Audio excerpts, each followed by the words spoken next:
Vítajte v mojej kuchyni.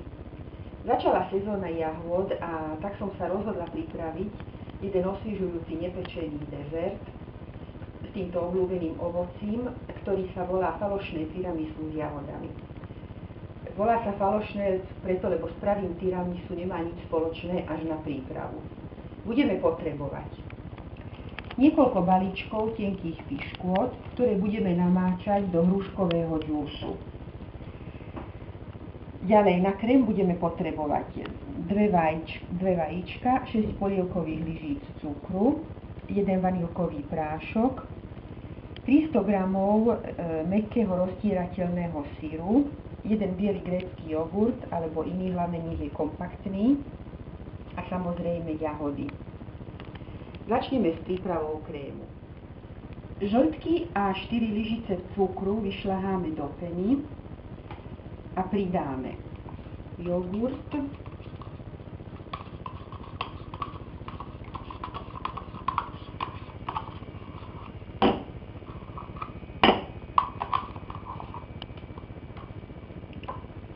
syr,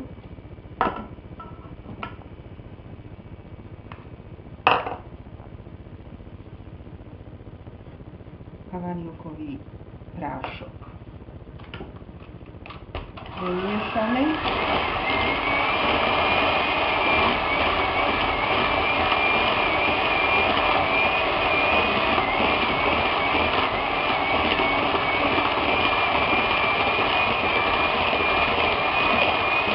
Na záver pridáme bielky vyšľahané do snehu spolu s 2 lyžicami kryštálového cukru, ktoré sme nedali do žltkového krému. Miešame opatrne z dola nahor.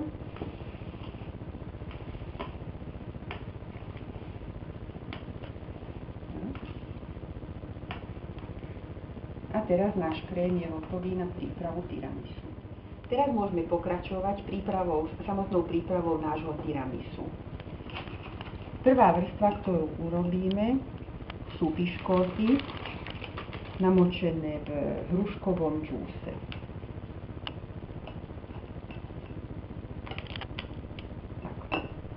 Pokračujeme vrstvou pripraveného krému.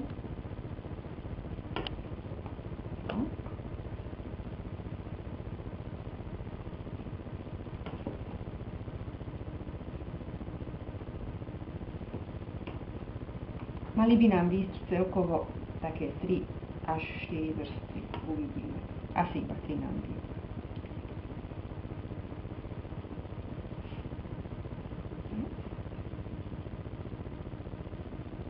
Ďalšia vrstva sú na plátky pokrájané jahody.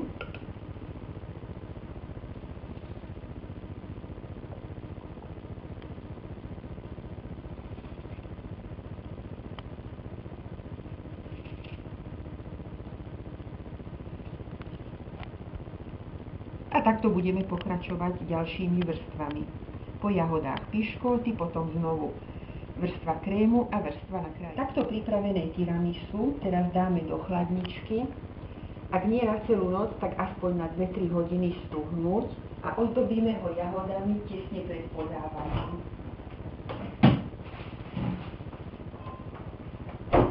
Po niekoľkých hodinách môžeme naše tiramisu ochutnať.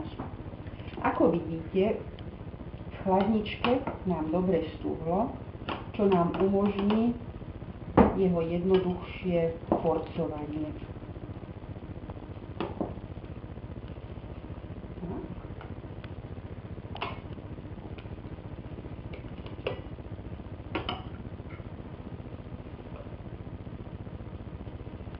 Zoberieme jahody, ozdobíme ho čerstvými jahodami.